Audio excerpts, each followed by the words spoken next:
Gipasirad na sa MCWD ang mga water hydrants aron dili maabusaran ang supply sa tubig. Ani ang report ni Alan Domingo. Buot lang makasiguro ang MCWD nga dili mausik ang supply sa tubig. Ilabi na sa panahon nga sama karon nga nihit ang tubig busa gipasirada nila ang mga hydrants. Sa mga hydrants magkuha ang mga bumbero og tubig sa gayon nga adunay mahitabong sunog. Apan gipasalig sa MCWD nga adunay mga personnel nga gitahasan nilang mo-assist sa mga bumbero kung adunay sunog nga mahitabo. Nakigtigom na mga opisyal sa MCWD uban ang Bureau of Fire Protection ug ang Cebu City LGU mahitungod nini.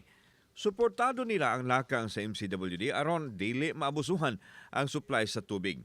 Giklaro sa MCWD nga ang BEP lang ang adunay pagtugot nga mokuha og tubig gikan sa mga hydrants alang sa pagpaong sa kayo. Hinuon adunay pipila ka mga hydrants ang dili siradan nga nahimutang sa mga strategic areas.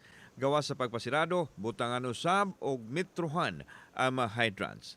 Kami manggod mandated may by law to provide water sa Bureau of Fire Protection sa mga bumbero. Dili may mandated by law to provide water sa kaning manghakot ba, kaning ipangadari dos bukid, dili na mandate na mo.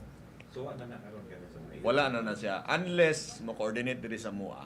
Ma-monitor na mo ang wastage ba kay makakita man mi usahay nga nang magkuha sila ang ilang hose ba dunot man og sige agas ba niya.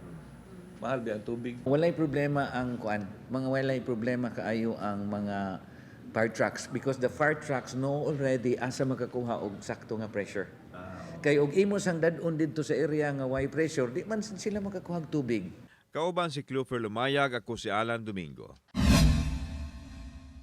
Balitang Bisdak.